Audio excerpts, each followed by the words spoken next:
Hi everybody, I'm Zilla Blitz and welcome as we take a deep dive first look at Lords of Heaven from Phalanx and designed by Alexander Jagosinski. In this 2 to 4 player game about the first 2 Crusades, you take control of one of 4 factions as you vie for control of Jerusalem and other locations in the Middle East. This will be the first of 3 videos that we're making about the game before it goes to Kickstarter at the end of August. And as part of that sponsorship package, we're also going to be giving away a copy of the game with its Kickstarter stretch goals. Details on how to enter into that contest are at the end of the video, but I can tell you that there will be a few questions involved that you'll want to get the answers from the contents inside this video. So here is Lords of Heaven spread out in all its glory in front of us. A quick caveat before we start, this is a prototype version of the game, so the quality of the components and the visual look of the components may change in the final version. Now, at its heart, this is a game that covers the first 2 Crusades. So historically, we're talking roughly 1100 to 1150 AD. Turn length is abstract and the unit scale is abstract in this game. And it's listed as a 2 to 4 player game. Now, with alliances and different elements of the gameplay in here with negotiating and things like that, my sense is that the 4 player level is the sweet spot for the game, but there are rules, adaptations, and ways you adapt the game for the 2 to 3 player game that make me feel like it's going to work really well at that level too. We'll talk more about solitaire potential as we dig in and look at the components and the rules. Gameplay length is listed as 60 minutes plus. My guess is that's probably going to be about right. It's not a long game, but it does take, I think there is some complexity and some nuances to the rules that are probably going to take you a while to get used to. So 60 minutes plus is probably more optimistic in the beginning and probably a better estimation of time once you get used to the rules and are playing the game more smoothly. Now, gameplay is broken down into 2 Crusades. So you're going to play the first Crusade and then you're going to play the second Crusade. Each Crusade has 6 to 8 rounds in it, and during each round, a player is going to play a card and take one of 4 possible actions. And we'll look at those in more detail as we jump into the components. Let's take a brief overview of the game mechanics now. At its heart, it's an area control game. We can see the various cities and locations that are on the map in front of us, and you're vying for control of those as the Crusades go on. It's also a card placement game. We can see the roughly 60 cards down here in front of me, and playing these cards efficiently and effectively that represent some of the historical events of the Crusades is going to be your pathway to victory.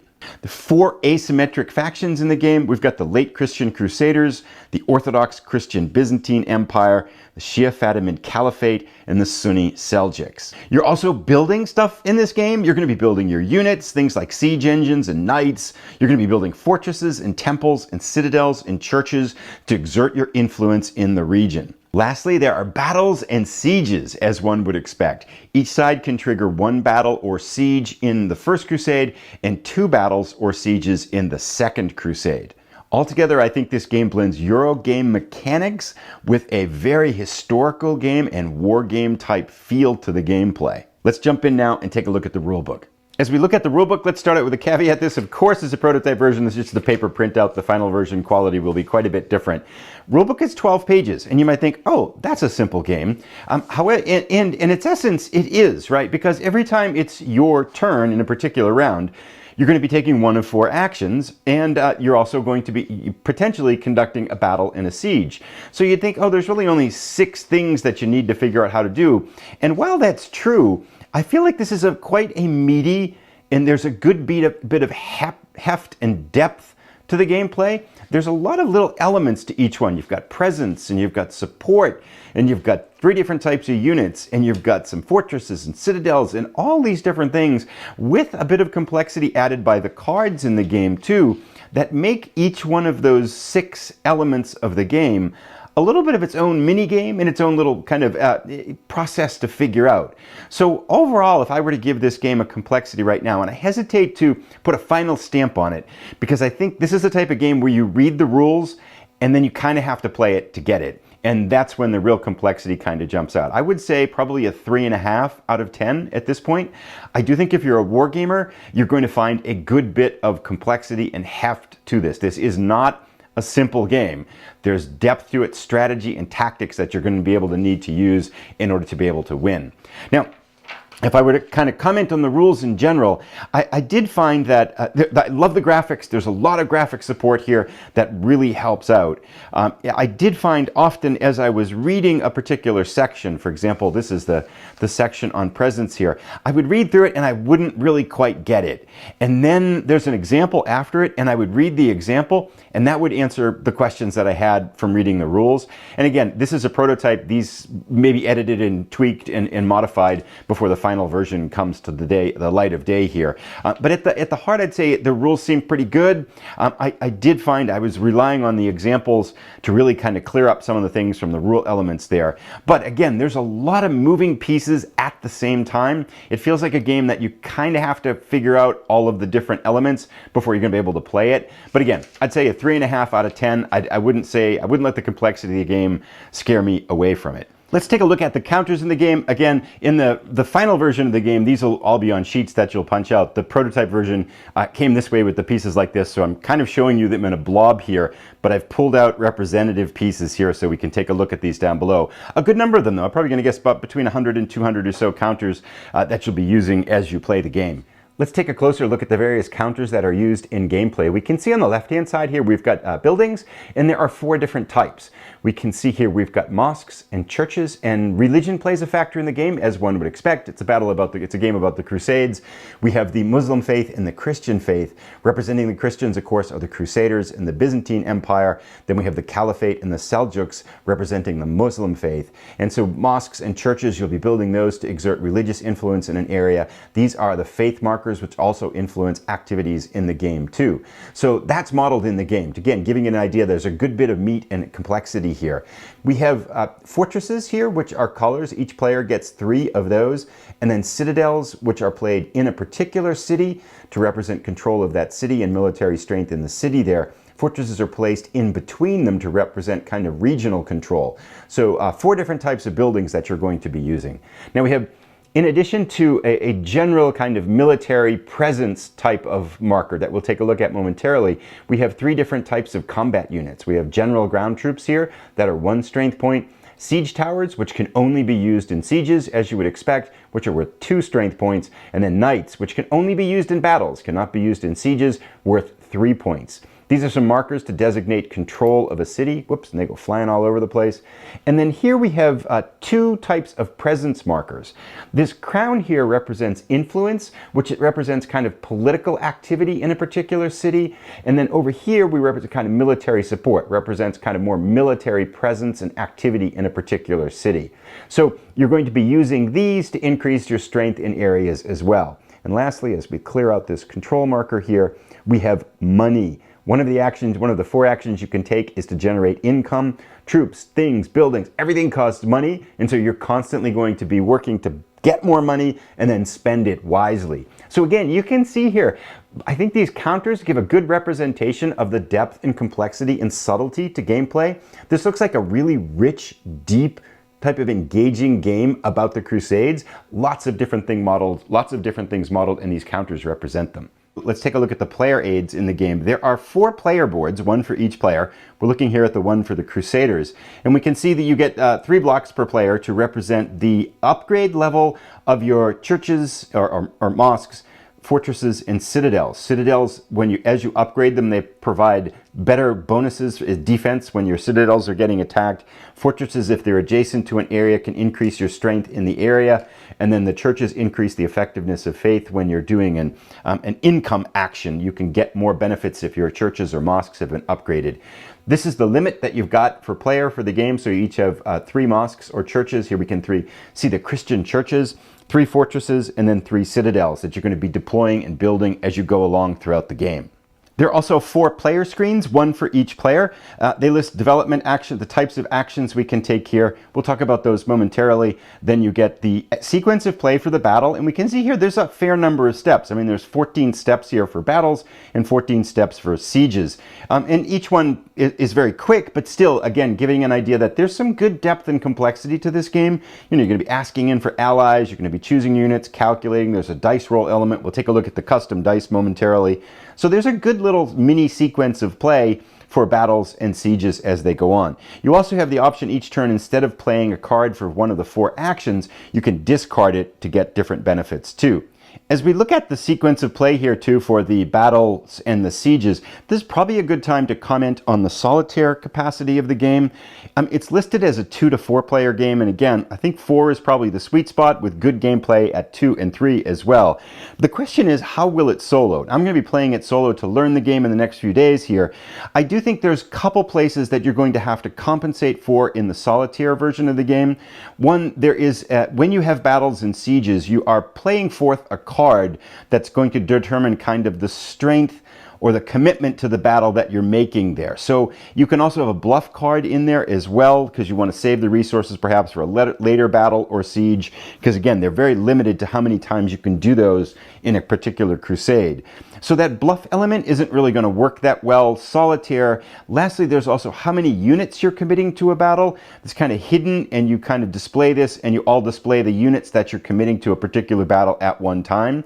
So there's a certain interplayer kind of guessing that goes on within each battle and siege, and that I think is really the one place that I can look at and say you're going to have to figure out a system for that for solitaire. I think it'll actually work fairly well if you just imagine what both sides would do. You could add some randomness in there too. Lots of different things you could do to compensate for that. But to me, I'm going to give this game probably a 3.5, maybe a 4 as a solitaire experience based on that. I should also say too, I'll be commenting more in the next couple of videos on the solitaire experience, so more details on solitaire as we go forward. Custom dice. So the game comes with custom dice. You're using these in the battles and sieges. Depending on how many units you have in a battle, when you roll these to determine the outcome of the battle, you're either going to get military bonuses, which are additional swords here, and the blood droplets represent casualties that you're inflicting upon your opponent. And then at the end of the battle, the swords that come up are going to help you either win or lose the battle, adding kind of a randomness element to each battle and siege. And then the blood is going to determine how many casualties you inflicted on each side, and those are going to have to be subtracted and accounted for at the end of the battle and siege as well. So really fun kind of, I think, use of custom dice here. And again, a caveat, we can tell these are prototypes. These are stickers on regular dice here. These will be much different in the final version. Let's take a look at the cards. There are 3 types of cards in the game. We'll take a look at 2 now, and then 1 as we look at the map. We can see these are the basically event cards, and there's 5 different little areas to them here. We also note that there's a bluff card over here that you can play during that battle phase that I mentioned, where maybe you're not committing troops to the battle, you're not going to commit resources to it, so you don't want to commit a card to it either, so you're going to save that card and just bluff in that particular battle. But the cards have 5 different elements to them. In the top left, we have the religious designation, so these with the multicolored can be played by any of the factions. We have some that are only played by the Christian factions, so here we can see the red and then the purple here representing both the Crusaders and the Byzantines. So if you're a Christian faction, you can play that. This one here, this red one, can only be played by the Crusaders because that's got only their color on it there. Then over here we have Muslim, green and yellow, split by both, and then green here representing the Seljuks here that could play this one exclusively in terms of playing it for their events and things.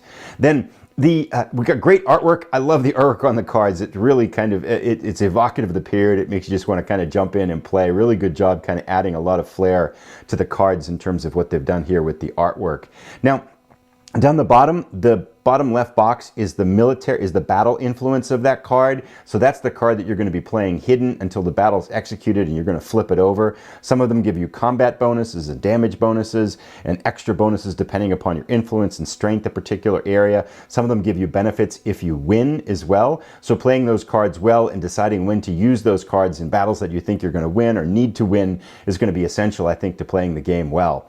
There's an event in the middle of the card as well. So for example, here we can see fortress construction, pay 5 gold and place a fortress adjacent to an area with your military presence in it. So these are the different ways that you can do a lot of additional actions within a particular turn. Then we have a couple of bars here at the top and at the bottom, and I'm going to show how those work with the game board now. So let's take a look at the 4 different actions you can take in a particular turn and how these cards cost and income benefits work with them. So we've got development down here, presence, which is, so this is basically increasing your development in the region, increasing your presence in the region, movement, and movement is the action that can trigger, if you want, can trigger a battle or a siege. So this is the preemptive action for a particular battle or siege in your round, in your turn there. And then you can play for income. And then as you play cards, the bottom set of row here dictates the cost. So we can see this is going to cost, the red means a coin, but you're going to spend 2 gold to do that. Then as you play subsequent actions in a particular crusade, these get added on. So the second person that plays it has to pay 3. So the cost goes up basically by kind of stacking these on top of each other as you're going through a particular round, as a particular crusade. Likewise, for the income stuff up here, for the movement benefit, you get 1, but say the second one you play, you're now going to get a second income bonus here because these go right down on top of each other like that. And so you're going to get a bonus of 2. So the income bonus gets bigger as the crusade goes on, and the cost gets bigger as the crusade goes on. So really neat kind of mechanic here for signifying kind of increasing influence and activity in the area during a particular crusade. Second type of card to take a look at are the round cards. This determines whether a particular crusade is going to be 6 rounds or 8 rounds. We can see we've always got 1 to 5. So you stack those up to make a deck of 1 to 5. Then you shuffle round X, round Y, and last round together and put those on the bottom of the deck. So after you pick the 5th round, you might get a round X and a round Y, which signify a 6th and 7th round. When the last round comes up, though, you don't know. It might come up as right after 5, or it might come up after these 2 extra rounds get in there. So you're not quite sure whether a round in a particular crusade is going to be a crusade is going to be 6 rounds, 7 rounds, or 8 rounds. It's going to vary depending upon the order with which those cards come up. Lastly, let's take a look at our game world. We're looking at the top 2/3 of the map. So the map is 22 inches by 33 inches. We looked at, just prior to this, we looked at the area where you'll be playing the cards, which sits to the bottom part of the map. The top part of this is a 22 inch by 33 inch mounted map board, I should say. Really like the evocative art for the period that sits on the base mat here as well. And at the top we have a victory point a track here, and this is how you determine victory in the game. It's actually not a lot of victory points to be had. It's interesting too, because you get victory points for fighting in a battle. Participating in a battle gets you 1 victory point. If you're the winner of the battle, you get an additional 2 victory points. And if you're an ally to the winner of a battle, you get an additional 1 victory point. So participating in a battle is going to get you anywhere from 1, 2, or 3 different victory points, depending upon whether you lose or whether you win or whether you're an ally to the winner.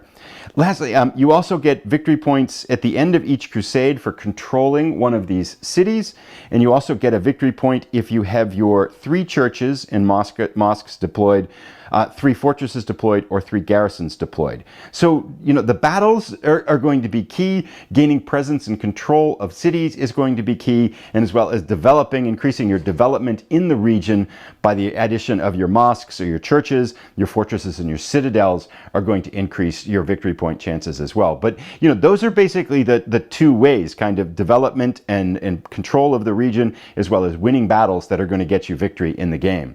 Now, as we look at the map here too, this is the final type of card that I wanted to make at. These are the location cards in the game, and there are 9 of them that are here. We can see them deployed here right now. Now you might be thinking, well, okay, if these are the location cards in the game, why wouldn't you just bake them into the mat itself? Well, 2 of them don't get played until the game is partway through. So Aleppo and Damascus aren't in play until the Second Crusade. So for the First Crusade, those aren't on the game board. And then the other side of these are basically the cards for the 2 and 3 player version of the game. So you have this multi-column version when you're playing with 4 players. You flip it over, there's lesser columns representing the influence of different, a lesser influence of players when you have the 2-player or 3-player game. So the setup for the game is different depending on whether you have 2, 3, or 4 players. And we can see here that this is set up for the 4-player game right now with the most complex element of the cards in here.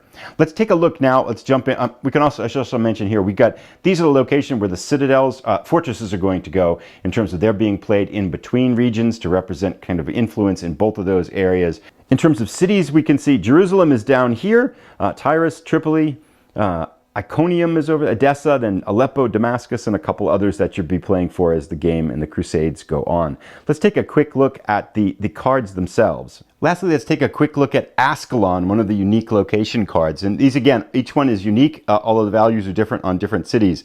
But we've got a lot going on. The left side represents the city itself. The right side represents the immediate region.